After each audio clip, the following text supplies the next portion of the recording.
guys, CRAM Christian Resources here with a short tutorial from our math workbook. Folks will say, Megan, math is pretty straightforward. Why put together a tutorial for a math workbook? Or why would homeschool parents or youth church leaders need a lesson on how to instruct from a math workbook? Well, in this tutorial, I want to specifically address the biblical principle of tithing, which is a subject area we integrate into our math workbook. Here at CRAM Christian Resources, we realize that if children can understand and grasp basic math functions, they can understand the concept of money, which is essentially numbers and math functions anyway. And if a child can understand the concept of money, they can then be taught stewardship. But specifically in this tutorial, tithing is what we want to focus on, because I'm going to address stewardship holistically in a separate webinar. Okay, that's me. And we'll get this out the way. I'm Megan Carner, the creator behind CRAM Christian Resources and the author of the Christian Resource and Academic Manual Workbook series.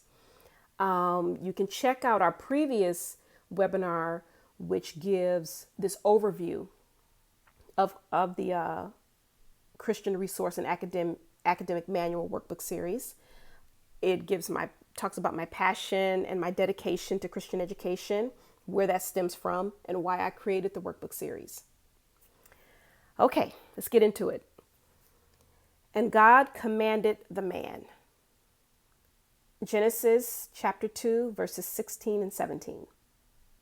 And the Lord God commanded the man, you are free to eat from any tree in the garden, but you must not eat from the tree of the knowledge of good and evil. For when you eat from it, you will certainly die. And the Lord God commanded the man. Now, I would argue that this is the first, or at least one of the first commands that God gives to mankind, in this case, Adam. But what does it sound like to you? You are free to eat from any tree in the garden, but you must not eat from the tree of the knowledge of good and evil. Sounds a lot like tithing to me. So then I have to ask, why is this the first command God gives to us? Why is this type of instruct so important that it's one of the first commands that God gives to mankind, one of his first directives? Well, look at everything before that. In chapter 1 and then chapter 2 up until this point in verse 16, everything prior to this passage, I see abundance. I see wealth. And it's here that I then see a specific directive concerning that abundance. I see responsibility here. I see stewardship here. Just because it's a gift from God, just because it's a blessing from God, that does not recuse us from stewardship. So let's think about what God is saying when we read, bring the whole tithe into the storehouse in Malachi 3:10. The tithe is 10% of our increase, which I think we can all agree. Okay, let's just start there. The tithe is 10% of our increase. The 90% is ours, and we are free to do with it whatever our hearts desire. But the 10% belongs to God. It's not for you and I to consume. Now let's put this same concept in the context of the Garden of Eden. Everything, all of it, God gives to Adam and Eve, right? Adam and Eve were given complete control and dominion over just about everything in its entirety, 100%. But this one tree, this 10% tree right here, the tree of the knowledge of good and evil, belongs to God and is not to be consumed. Now, God didn't give a reason why Adam and Eve were not to eat from the tree of the knowledge of good and evil. But God does specifically state what the consequence of doing so would be, which I find interesting. And that consequence obviously was death. It's funny though, when God is in the giving business and the blessing business, we don't question a thing. We don't ask God to explain anything, but flip it around. Now that God's blessing and God's gift comes with a condition, we want to know, God, why? As you think about it, isn't that the case with tithing as well? You know, rather than following through with simple obedience to God's command, we come up with every reason and excuse not to obey. Now, with that, I don't want to go, too far off the rails by getting into the subject of disobedience because, we can then be here all day.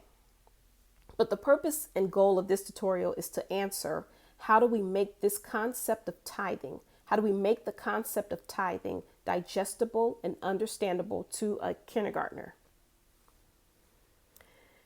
So let's take a practical look at this so that it's explainable to your little one. And we'll do so in two parts as it relates to our daily lives, our money and our time. I think those are two things that we all can agree on, that it's pretty easy to conceive of. Our money and our time. Basically, these are the things that we increase for most of us, we increase in daily. Money, let's start here. It's probably the easiest to grasp and explain, right? After all, money is the answer to all things according to Ecclesiastes 10:19. But just prior to that, we read, a feast is made for laughter, wine makes life merry.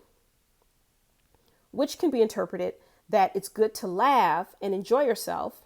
And there's nothing wrong with that. There's nothing wrong with laughter. There's nothing wrong with enjoying yourself. But earning a good living should take precedence. And with earning a good living comes abundance. No matter the quantity, it doesn't matter. We're not looking at how much or how little. We're looking at the fact that you receive an increase. Period. Abundance and increase are essentially one and the same for the purpose of tithing. Now, God gives us everything we need to earn a living. He gives us use of our limbs and he keeps us in our right mind, which allows us the ability to go out into the world each day and earn money. And as you see from this visual here, try to make it very simple. You earn $1. And actually, you can find this visual, this chart in our math workbook. It's really cool. And these cutouts of the money and everything is in there to help practice with your little one. Really cool. But you earn $1. You tithe the dime, the 10%. We also want to teach about saving because that also comes under the concept of proper stewardship is saving. And then what you can spend. This is where your bills and your shopping and your luxuries and your discretionary, as we would call it, comes into play. But this is a very basic and digestible way to visually demonstrate what proper stewardship in terms of our money looks like to a little one, to where they can understand it.